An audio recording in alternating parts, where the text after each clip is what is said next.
This What's Working with Cam Marston podcast is brought to you courtesy of Michelob Ultra Beer.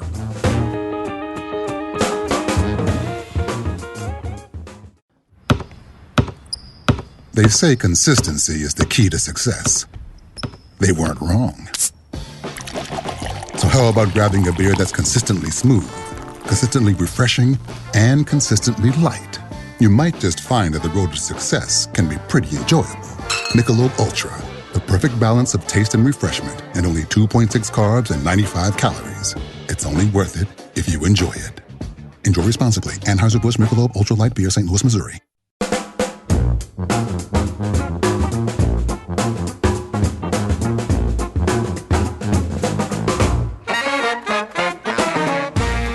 Welcome, everyone, to another episode of What's Working. I'm Cam Marston. What's Working is the show designed to bring you the workplace, the workforce, and the marketplace trends that are shaping business in Alabama. We look for the guests who can talk about the workplace, the workforce, and the marketplace trends, and hopefully something that they say will lead us to doing something different in our own world, whether it's our businesses or our families or social world, whatever it may be, and make us just a little bit better at whatever it is that we do. Again, welcome. Glad you're along for the ride. What's Working is brought to you by the Alabama Center for Real Estate, housed in the Culverhouse College of Business at the University of Alabama. This week's show. If you are a parent of, let's say, teenagers or younger, maybe even up through the early 20s, I think this one is going to pique your interest. It sure did mine as I was gathering content to begin to think through this show here. We see our own children, certainly I do mine, absolutely addicted, and that is not an exaggeration, addicted to the world of social media and to the devices that connect them to that social media, specifically their phones. And one can't help but wonder, what's this all going to lead to?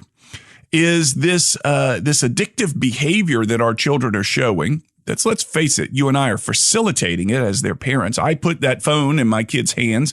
I give them the bandwidth or whatever the term is so that they can utilize that phone. Is this ultimately going to lead to some sort of detrimental behavior once they enter the workplace? The other side of that same coin is, when I hire this young generation, this, let's say, under 25-year-old group, what's coming with them as baggage that has been developed as a result of the addiction to the social media and the devices that deliver to that social media? Am I going to see some behaviors out of them that will impact my business? And my concern here for this show is mostly negatively. Am I going to see some behaviors out of them that are going to impact my business negatively due to their addictions to the social media and the cell phones? I wonder how it manifests. Now, when we talk about this right now, I'm looking at, frankly, my own children. I have 4 children ranging between the ages of 15 and 19, 15-year-old twins, 17-year-old and a 19-year-old, and I can't help but wonder what their workplace behavior is going to be like. But I imagine there are many of you listening, as I said a moment ago, who already have members of this workforce and perhaps can speak to what's showing up along with them due to this addictive behavior. How are our kids going to be impacted by this social media stuff down the road? Now, to say they need it, and I do use the word addictive, is a little of an exaggeration. I've got kids that go to camp and they are not allowed to bring any electronics, and they absolutely love, I think, disconnecting for a month at Camp Mac up in Mentone, Alabama. I think that's where it is, Mentone. Anyway, and they love it. So what are the behaviors? What are we going to see? And I found the expert to help us understand this. Her name is Kristi Bush, and I'll give you more information on her as I get her in the studio when we come back from break momentarily. But she's an education consultant. She's a social media safety expert. She works with parents, school systems, teachers, etc., to talk about the impact of social media. She was referred to me, incidentally, by Anna Moore. Anna has been a great fan of the podcast for years, and every now and then she sends me an email and says, Cam, you need to meet this person and have them on your show. I'm usually skeptical of such things, but because it's just craven self-promotion.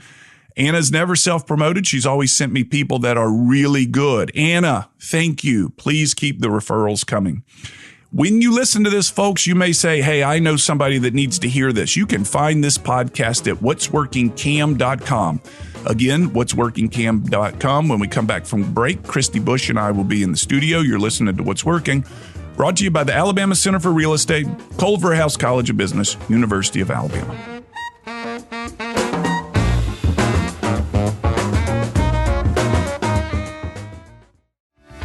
Do you have an industrial or commercial construction project you're ready to make a reality?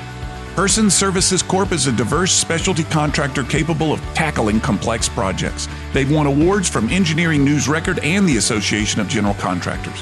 If you're looking for a turnkey project management solution, advanced technologies, and skilled personnel you can trust, look no further than Persons Services Corp.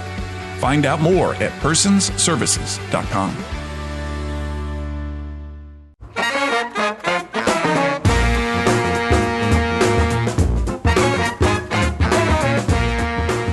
We're back. You're listening to What's Working. I'm Cam Marston. What's Working is brought to you by the Alabama Center for Real Estate, housed in the Culver House College of Business at the University of Alabama.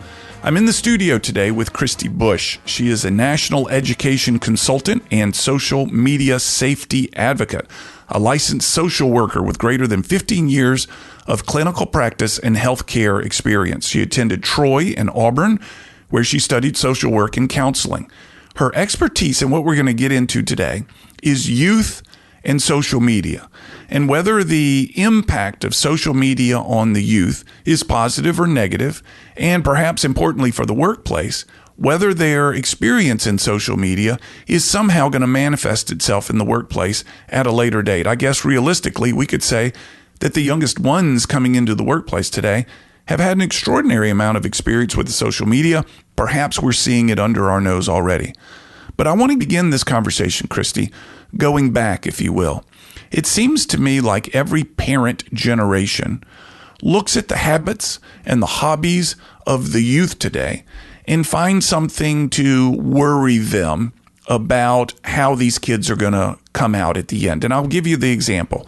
When rock and roll came in, our society was disparaging rock and roll and the hip movements of Elvis and the long hair of the Beatles that we look back on today and say, man, that was just harmless stuff. When I was a child, the parents were looking at the newly arrived, quote unquote, skateboard culture and kids with their skateboards, and they can't be doing anything good when they're all hanging out there together by themselves. I'm wondering if today, as a parent, I'm looking at you kids these days in that same role, saying social media, Instagram, Facebook, TikTok, whatever it may be, it can't be good for kids these days. Someday, this is all going to prove detrimental to our society. And I'll ask you to start there. Before I do, thank you and welcome to What's Working. Well, thank you so much for having me. I'm excited to chat with you and everyone about, all this stuff that's going on with our kids today. It is huge. To your point, I've thought about that often, when I was, being brought up, it was kind of the hairband thing and, don't watch them. It's going to shift how you're thinking about everything. Exactly. Another great example. Yeah. So things are very different. I say all the time when I am with kids in conferences, I'm like, don't tell your parents this. But I feel they have it. They have it harder than any generation before us. And so what we are seeing, what the research is showing us, and honestly, I don't need a lot of scientific stuff to show me this. I know this just from talking to kids. It truly, social media, devices, online time is shifting their brains. It's shifting our brains every day.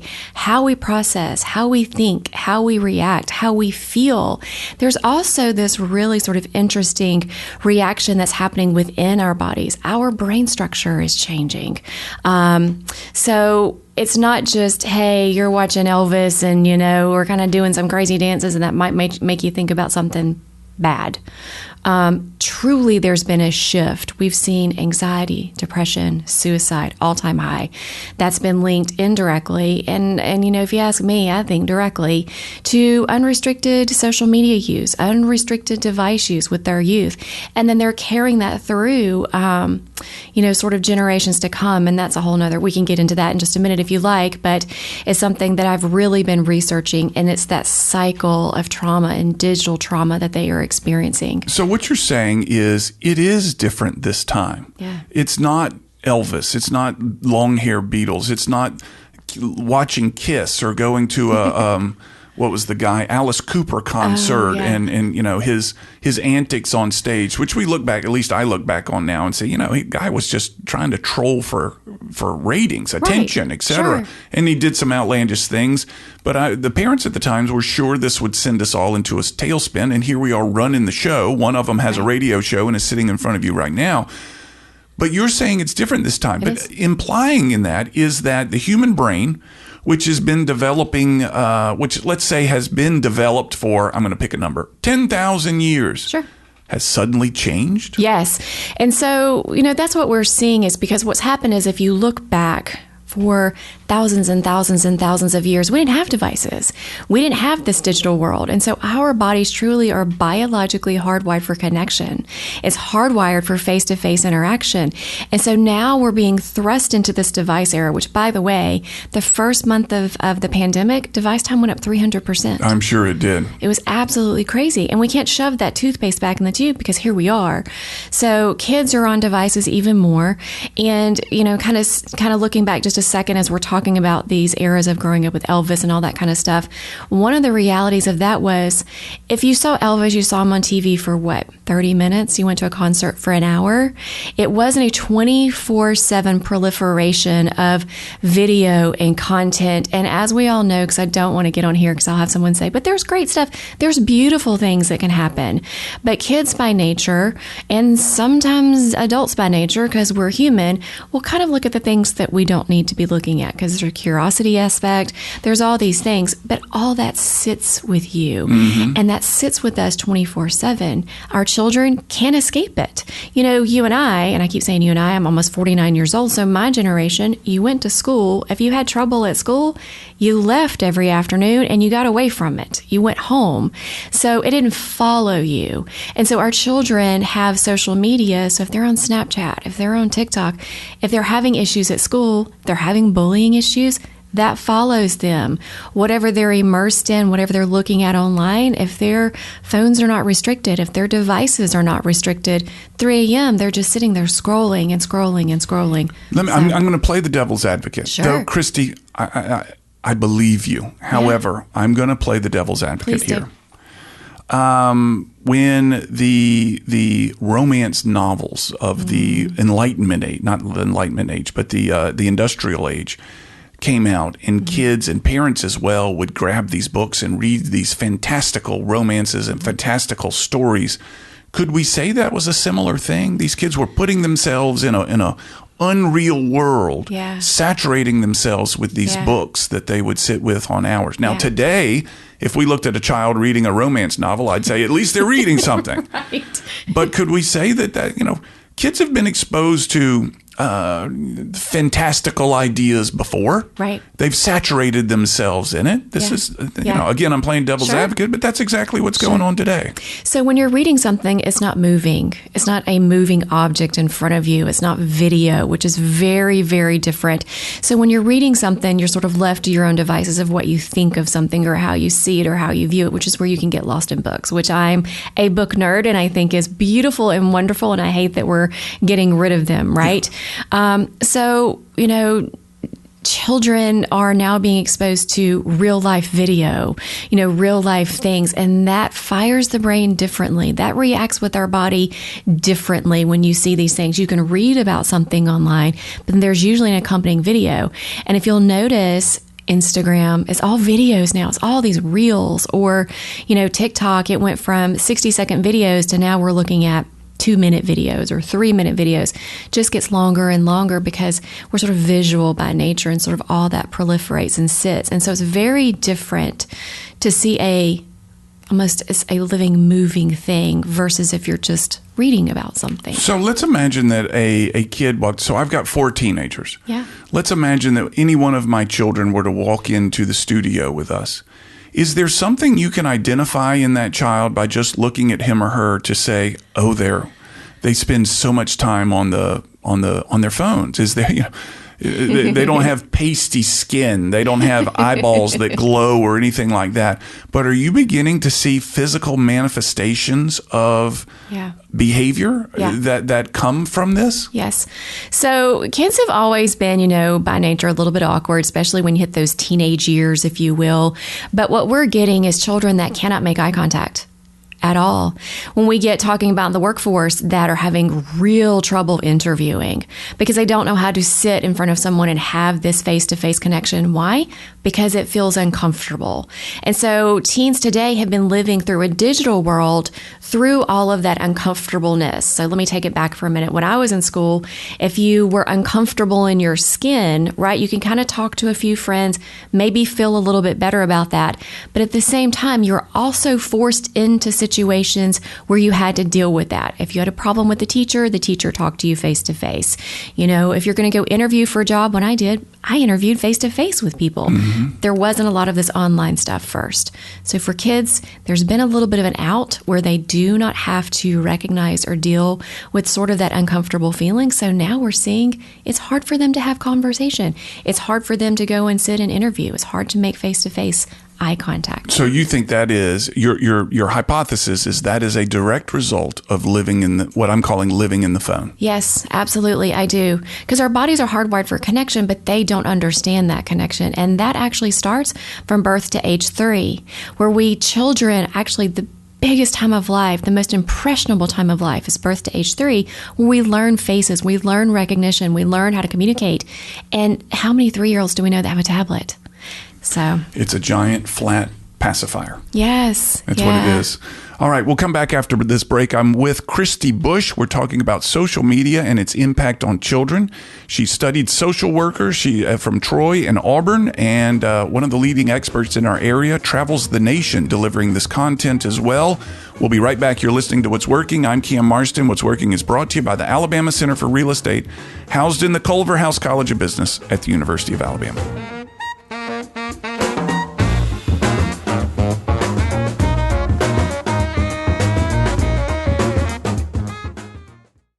This is Bill Wasden, labor and employment attorney at Burr and Forman. With offices across Alabama, our attorneys are keenly aware of employment situations in a state with under 3% unemployment. Employers have faced many obstacles over the last 2 years, and new processes and policies must be in place to ensure you're setting clear expectations for your employees.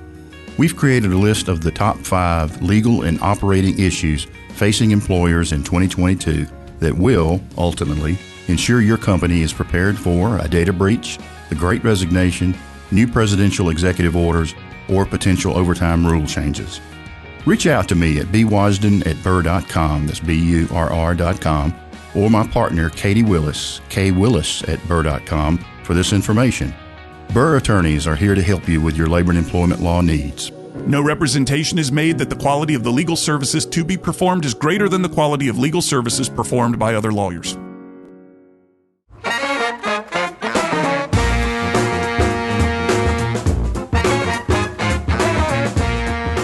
We're back. You're listening to What's Working. I'm in the studio today. Kristi Busch is sitting across from me. She is, I'm going to pick and choose from her bio right here. In addition to her clinical work, she has extensive experience in social media. It was through her recognition of the education gap between receiving devices and teen use that K&B Communications, her company, was formed. As the mother of 2 young boys, she has both a professional and personal appreciation of the power, both positive and negative, associated with social media. I'm Cam Marston. You're listening to What's Working, brought to you by the Alabama Center for Real Estate. Kristi, prior to the break, we were talking a little bit about the body language, if you will, sure, of a young man or woman who has perhaps lived too much in their phone. Right. You mentioned eye contact, and I recognize this in my children's friends. The ones that come to our house to spend the night, we'll have a crowd over, my daughter's friends over Friday night. The ones who come to me and make eye contact are the ones far and away that I like the most, because they're harder to find, frankly. They stand out amongst their peers. So eye contact would be a big one. Yes. What are the others? Are there other behaviors that we can notice from kids that have lived too long in their phone? Yeah. Again, having a hard time just having face-to-face conversation because they haven't had to have face-to-face conversation. It's so interesting. I was talking to my son about this the other day, and I said, do you ever just, talk to a bunch of people online and then you see your friends or see these same people at school and then you don't talk? And he said, yeah, all the time. So if I were to go sit in the lunchroom today of a group of high schoolers, would they be having face-to-face conversations? Yes. And so that is what is so interesting is once we get them together, and they're a little bit better with that. Once we get them together, they're laughing and playing.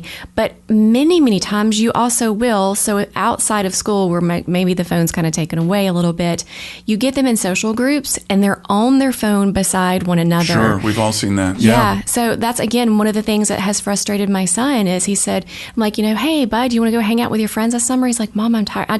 I'm tired of sitting with them and they're on their phones. That's not fun. That's not fun at all. So there's this weird feeling that they have. It's not a weird feeling. We know social media is pushing it and making them sort of sit in this space, but to constantly be connected and constantly stay up with whatever they feel like is going on through their phone versus sitting with the person that's beside them and having fun with them. Ironically, which kind of leads me to a question that I always ask students, and I've started asking parents this as well, sort of proves the point about where our bodies are at and what our bodies like. So I always ask students, tell me your favorite memory. And I give them about, 20, 30 seconds to think about their favorite happy place. Where were you? What were you doing? Who were you with? And then I ask them to share these memories, and I ask parents to share these memories at parent conferences or when I speak at professional conferences. Same thing. We're all human. We have these, these memories kind of stored. And they share up until about 8th grade. We know after 8th grade, we're not sharing a whole lot of things, right? Yeah, that's the truth. So 8 years of doing this, tens of thousands of kids all across this nation. I have never had a child raise their hand and say, my memory is that one time when I was with my cell phone. Or that one time I got likes on my post or whatever it may be. Never. Yeah. Their memories are this. When I killed my first deer with my dad. Yeah. When my best friend came over for a spend the night, party or whatever. Or when I was at my birthday party with my grandmother. It is always our favorite memories are in that face-to-face connection with other humans, which is how we are hardwired. It's how we are built. But they forget that, because social media lights up the part of the brain for addiction and the dopamine hit that you get from sort of being immersed in it. So when we take it away, it's why they will revert to building a fort, in their bedroom, picking on the dog, hanging out with their friends, in the backyard. They will go back to age-appropriate behavior because that's what we revert to. So that brain that was been developed 10,000 years ago, as we said, does have a place that it's seeking to revert to if given the chance. My kids go to camp for a month and they are not allowed to bring any sort of electronics. And they love it. Yes. They love it. Yeah. And as soon as they get back in the car when I pick them up, they are saying, I need my phone. Yes. And then they're sending letters home saying, when you pick me up, please make sure my phone is charged. Right. What does this mean for the workplace? Again, the show is about workplace and workforce trends. What are your predictions of what this may manifest itself as 10 years from now in the workplace? Yeah. It's so interesting. I feel like we're in this really interesting space between a lot of employers know before social media, like myself. We remember before social media, remember how to function without it. And then we are now hiring kids, teens, young adults, not kids, young adults, that they don't know before social media. This is sort of what they've been immersed in. And so we're trying to not butt heads, if you will, in this world, but that's kind of what's happening. And let me give you an example. I had an intern that we were in the middle of a huge project a couple of years ago. In the middle of doing everything, she'd been great up until that point. She was a senior in college. She ghosted me. Was just gone. And we had been doing all this stuff and talking and everything was fine. And all of a sudden there was no return phone calls.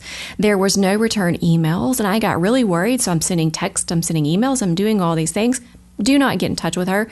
And so finally I call her advisor and I said, I'm really concerned. I can't find her.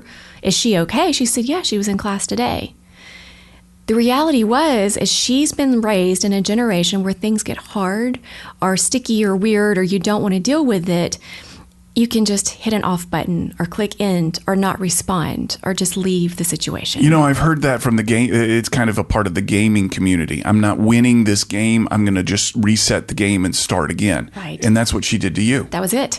And so I was like, oh my goodness, I can't believe this happened. I really liked her. But of course she left me in the middle of a project. So that was very frustrating. I started asking, just because the nature of what I do, my friends that own businesses as well, have you experienced this? Every one of them had experienced it. And so what we're seeing is, and I don't want to label the generation that's coming up, so I want to be very careful here as being wrong or bad or doing things incorrectly. I think they're beautiful and amazing, and they're doing some things that you and I never had access to. This great stuff they can do through social media. Entrepreneurship is insane right now. It's crazy, all the opportunities. But the people that I talked to had also experienced, just leaving the situation because they do not have the coping skills, because they've never had to have those coping skills. Right. Yeah. How much are parents to blame for this? Oh, wow. Parents are not going to like me. I'm a huge parent advocate, right? I'm always there to support my parents, but it is us. We gave our kids social media. We gave them devices. And so trying to find that balance is hard between where we are with kids today and what they are immersed in versus being true to how we're built, being true to this face-to-face connection. We see 3-year-olds with tablets. But at the same time, we understand parents, especially coming out of a pandemic, we're trying to survive. Yes. So you're just maybe working from home and trying to get your kids settled so you can continue to work from home. So it's this really weird space in the middle trying to find that balance. The reality is I get asked all the time, are my kids going to be fine if I just take everything away? They'll be fine. They will miss out on some things. They're going to miss out on play dates and conversations and stuff, and it's not going to make them the most popular kid. But is that going to give you an opportunity to grow some other things that would have, I think, been natural for you and I as we were growing up? Right. I encourage parents all the time to sort of navigate this and negate the effects a little bit. When you go out to eat, make your kid order dinner.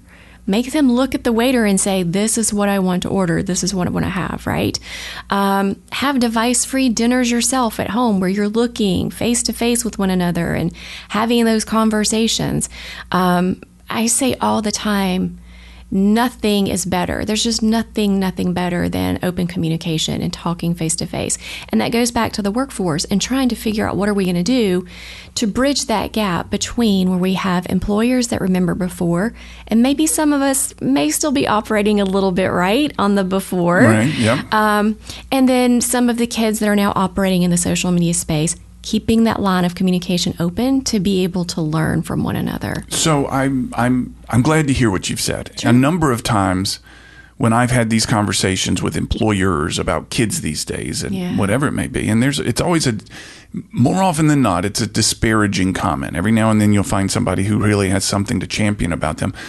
But I have to remember, when I was a young person entering the workforce, they were saying many of the same things in the same tone about me. Right. But kids these days with their social media and kids these days with their attachment to their phones, and I remind them, just like you did to me, this is a parenting thing as much as it is a kid thing. So you can be as upset as you want to, but look in the mirror, because the chances are, employer, you're also a mom and dad or dad, and you've likely created this situation in your own home as well. Yes. So we need to go to break, and I want to come back out of break and see if there's not any more insights you can give us to the workplace and what may come of this, and then perhaps 2 or 3 things that employers and or parents can do to make this a little bit more, to change things, let's say, in their environment. That's a very vague statement, but it's a good place for us to step off. I'm in the studio today with Kristi Busch. She's a national education consultant and social media safety expert. She travels the country giving advice to parents, students, and teachers on interacting with their social media. You're listening to What's Working. I'm Cam Marston. What's Working is brought to you by the Alabama Center for Real Estate and the Culverhouse College of Business, all housed at the University of Alabama. Be right back.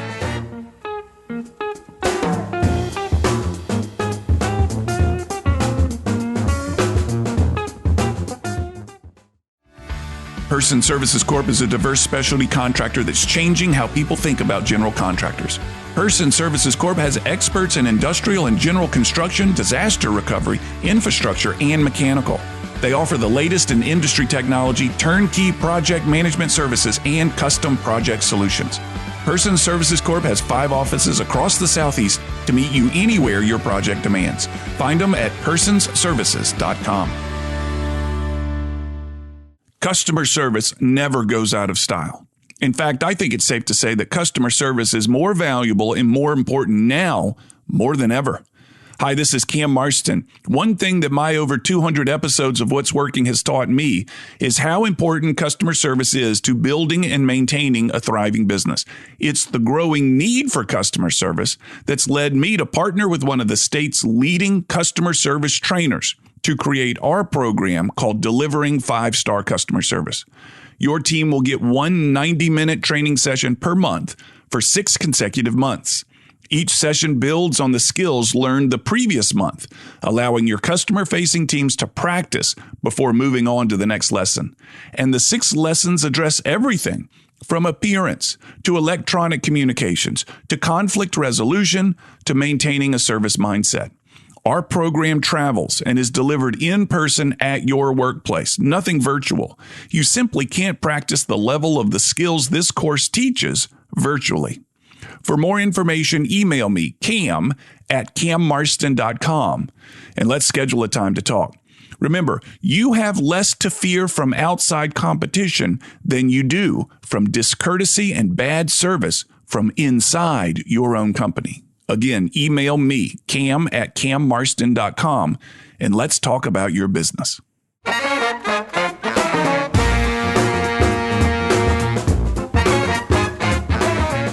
Kristi Bush is sitting with me. She's a national education consultant, social media safety expert. You're listening to What's Working. I'm Cam Marston in the studio today. What's Working is brought to you by the Alabama Center for Real Estate and the Culverhouse College of Business at the University of Alabama. Kristi, numerated lists are just wonderful for people like me. Give me 3 things to do. Give me 5 things to do. Don't give me more than 7. I'll never remember them and I'll never do them. But as you look at this complex landscape that we're talking about here of parents, of kids, of schools, of teachers, of social media and devices, you mentioned a couple a moment ago, make your kids order their own meal, have device-free meals together, which my family tries to do. I'm happy to say that we succeed more often than we fail, but it's hard to schedule the dinners. Nevertheless, give me 3 things-ish that my listeners can think about as they go about their day, interacting with their employees or their kids that will help their world. Number 1 is open communication. That is for parents and for employers. Define that. Let's be clear what that is. Yeah. So what that means is we're trying not to lead, and this is a lot for the parents, but also for employers, trying not to lead with judgment, trying not to lead with anger, and trying not to lead with too much frustration, because all of this can be very frustrating when you get different generations that are trying to merge and move forward, right? So helping to understand one another, meaning when I coach parents, I do coaching for parents, one-on-one private coaching for parents and for students, children, teens in this space when they're having trouble, when they're struggling a bit. And so what I tell them is this: come to the situation open-minded. Try to sit where the teen is sitting, because their world is very, very different than ours. Doesn't always mean that it's bad, but it is different. And so trying to understand that space, and then I coach them in trying to help them to understand the parent space.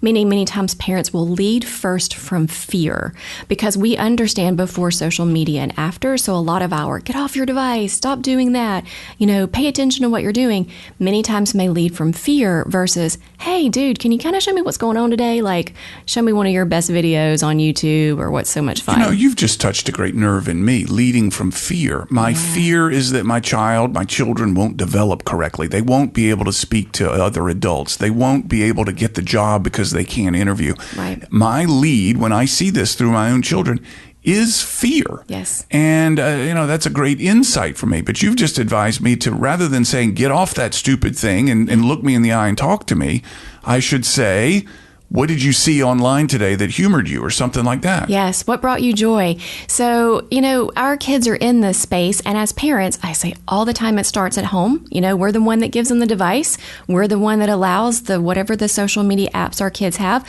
So it is up to us to do our checks and make sure that we're paying attention to what they're looking at. But also, if they're going to have it, directing them into a positive space, meaning finding videos that are supportive. I talk all the time about your team. What does your team look like around you? So, hey, dude, who's your favorite influencer? Why is he your favorite influencer? Well, if you've got a senior that's about to graduate, are you looking at colleges, through your device or through your apps? How are you propelling yourself forward in a positive manner? So opening that positive conversation. Same thing with employers, having those open conversations with the people that you're bringing in and trying to understand sort of how their communication style is and trying to find a way to meet in the middle is always best instead of butting heads, which doesn't make things any easier. One of the great studies that I read about the workplace was, I think it was Google, but they were studying what made the best teams. So they spent a fortune on trying to figure out what combinations of personalities and peoples and genders, et cetera, when combined, created the best team.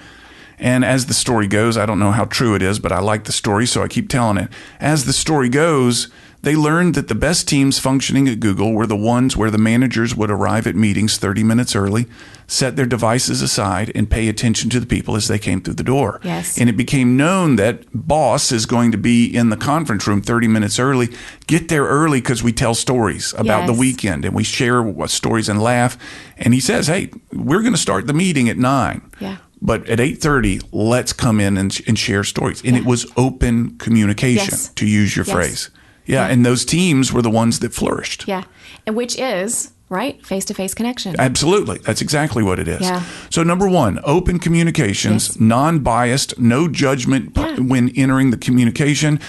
That's what prophets and whatevers have been saying for thousands of years, and it applies even today. It does apply today. I don't think it's going to change. I mean, and again, that's how we are built. And until we just completely morph into some sort of weird other version of what we are, the classic example is the pandemic. When we were all locked down, how horrible did we feel? Even though we had all the tech in the world, we Zoomed until we couldn't Zoom anymore, but we still felt bad. Yeah. We still missed grandma. We still missed our coworkers. For the most part, we still missed wanting to be around other people because that's what our bodies want. But it does start at home, like you're saying, and having parents sort of gently push our kids into that space, making them have that face-to-face conversation, those connections, and then please, parents, please do your device checks.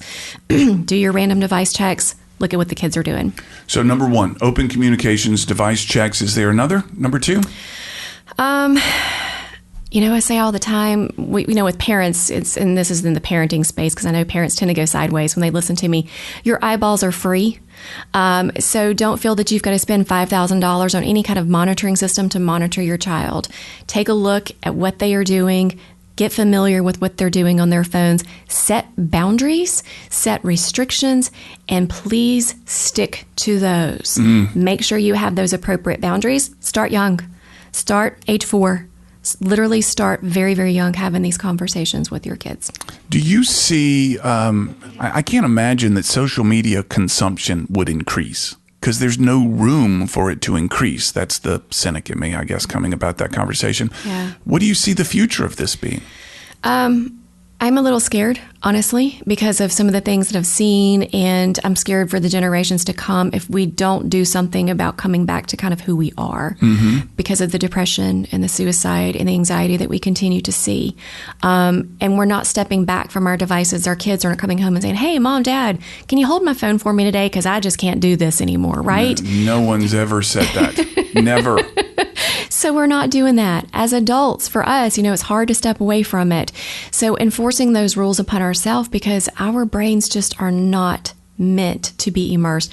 I butcher this word every time, but it's called the Toffler-esque effect.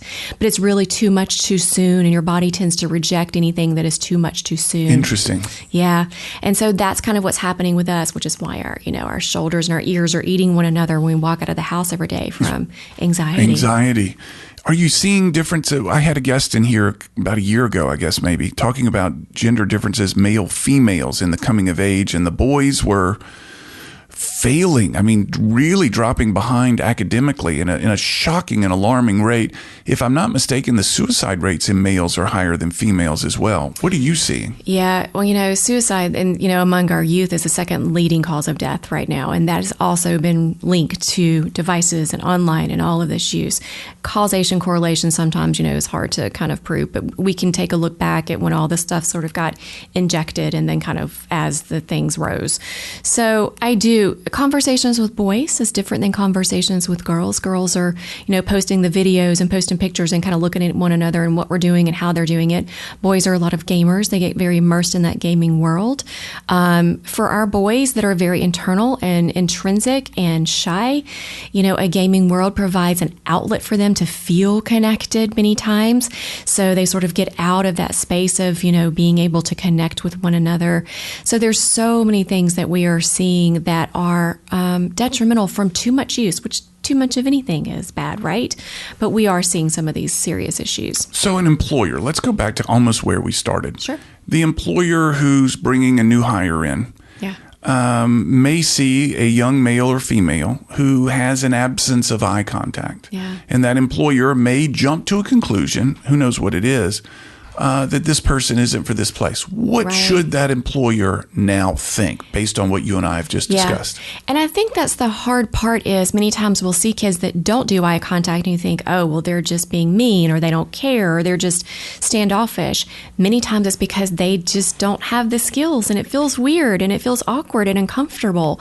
So if you have an employer that's willing to take the time, if they see other signs, if you've got someone you're hiring for marketing and they're doing a bang-up job in that, but they are having a hard time face-to-face stuff, focusing on that positive. I also say this, please do your homework before, and we know this, before you hire anyone, but making sure we're talking to references, talking to other people, not just, sort of sending a quick email, but really talking to someone.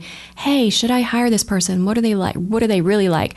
So you get a better picture. You don't get their online social media picture. You get the picture of how do they react when they're with other people because you're talking to a person that's been with that person, if that makes any sense. Sure. Yeah. Can you teach eye contact? Oh my gosh. I think after a certain point, it's very, very hard to do because it just feels so uncomfortable and feels so weird. And unfortunately, that's one of the things that, one of the first things we notice, when you're with someone. No kidding. Eye contact and a handshake. Right. Yeah. How can they find you? People that may have a conference coming up or have some sort of ability to organize parents who feel like this needs to be discussed further in a group. Yeah. Tell the listeners what you do and how they can find you. Yeah, absolutely. So I have programs. I go into schools and I have programs starting from kindergarten all the way through college where I speak to the students. Every program is age specific. And so we'll get together in a forum and I'll chat with them. We do parent conferences at school. Many times the schools will sponsor a parent conference there at the school, which is beautiful. The kids hear the stuff during the day. Parents get it that night. We all go home talking, professional conferences. And then again, I do my one-on-one coaching and consulting with families and children. The way you find me, KNB Communications at Yahoo, or you can, just good old phone call, 770-558-9931. You can give me a buzz there. Use the phone as was intended back in the day, a phone. So KNB, as in boy, communications.com. Yes. And KNB Communications at yahoo.com. That's it. Folks, check her out. If this is something that is of interest to you, of worry, of concern, and you see a remedy in the future, perhaps she's the one that will bring you there. Kristi, thank you so much. Thank you for having me. I'll be back after this break with final comments. You're listening to What's Working. I'm Cam Marston, brought to you by the Alabama Center for Real Estate at the Culverhouse College of Business at the University of Alabama.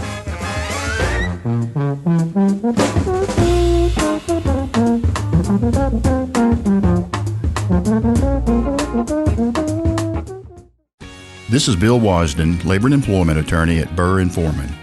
With offices across Alabama, our attorneys are keenly aware of employment situations in a state with under 3% unemployment. Employers have faced many obstacles over the last 2 years, and new processes and policies must be in place to ensure you're setting clear expectations for your employees. We've created a list of the top 5 legal and operating issues facing employers in 2022 that will, ultimately, ensure your company is prepared for a data breach, the Great Resignation, new presidential executive orders, or potential overtime rule changes. Reach out to me at bwasden@burr.com, that's BURR.com, or my partner, Katie Willis, kwillis@burr.com, for this information. Burr attorneys are here to help you with your labor and employment law needs. No representation is made that the quality of the legal services to be performed is greater than the quality of legal services performed by other lawyers. This is David Steele, managing partner of Monroe Meat Company in Beatrice, Alabama. We stay busy making sausage, processing deer, calling on customers, trying to sell the best sausage and bacon that can be found. But when I have time to take a break, I'm listening to What's Working with Cam Marston. Now, back to the show.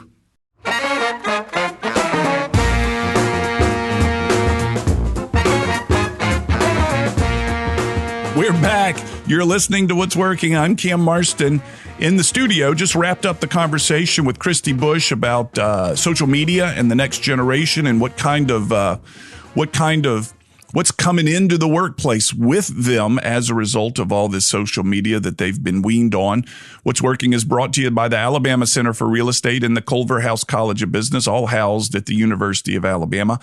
I think it's a conversation that I've been a part of a number of times, but I think it's worth mentioning again, and that is, have our brains really changed as a species? I maybe referenced 10,000 years. It's probably 100,000 years. I always get these numbers mixed up of how long our brains have been roughly the way they are today. And I think for thousands of years, maybe, certainly hundreds of years, the experts, and I'm using air quotes with that, are saying, well, it's different this time. And to give some context, well, social media has changed things so radically that it's really different this time. Our brains have changed. It's different this time. And I'm certain the people that wrote books could say, hey, these books, I mean, back in the long time ago when books were beginning to be introduced, the books have made things different. Prior to that, it was an oral tradition. Then we started putting things in books, and that made it different this time. But I don't think the brain has changed all that much. I do think we get these dopamine surges from seeing the activity on our social media. That dopamine is an addictive stuff. I know when I post stuff that supports this show and I get positive feedback on it, I get a little rise of the pulse. I get a little bit of a dopamine surge to see that someone out there has acknowledged it and liked it. And I think it's kind of in a form of an addiction, I guess. I think it's an addiction. And, but I also heard Kristi say, and this is something that I think really, really matters, and that is that the human animal species continues to seek stuff that is roughly unchanged over millennia. And that is the value of eye contact. That is the value of good communication. These are the things that humans as an animal crave and need and cannot be replaced. Though the magic of social media is truly remarkable, you cannot replace eye contact with somebody that's close to you. You cannot replace communication of stories, of details, of emotions, of feelings with someone that's close to you. There is no amount of social media, regardless of how magical this stuff is, that will replace that. And there are people out there that are going to say, no, that's not true. We're going to develop an android. We're going to develop some sort of, half human, half creature that's going to take the place of intimate relationships that technology can do for us. I simply think that's hogwash. And human nature seeks this stuff. It's really not that different this time, though we want to say that it is. It's not that different this time. And into the workplace, the employer, the boss, the manager, the supervisor, the leader that understands that people need this type of stuff. It may not have been necessary in the past. It would have been nice, but it may not have been necessary in this past. But going forward, the next generation of employee that can get the eye contact, that can get the clear, honest communication is going to be the employee that stays, that works hard, that thrives in that workplace. However, doing this type of stuff by that boss is going to be a new skill. It wasn't needed in the past. Bruce Tolgan last week, if you were part of that show or listened to that, had a similar message of this is the type of stuff that works these days. It wasn't necessary, but it's working these days. And we have less eyeball time than we've ever had before due to the technology, which makes each instance of it more valuable and more precious. Time to wrap it up. Happy to welcome Tuscaloosa and Gadsden to the show.